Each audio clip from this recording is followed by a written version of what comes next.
కీర్తనల గ్రంథము 103వ అధ్యాయం 18వ వచనం. ఆయన కృప యుగయుగములు నిలుచును. ప్రార్థన.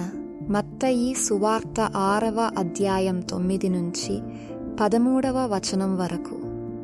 పరలోకమందున్న మా తండ్రి, నీ నామము పరిశుద్ధపరచబడుగాక, నీ రాజ్యము వచ్చుగాక, నీ చిత్తము పరలోకమందు నెరవేరుచున్నట్లు భూమి అందును నెరవేరునుగాక.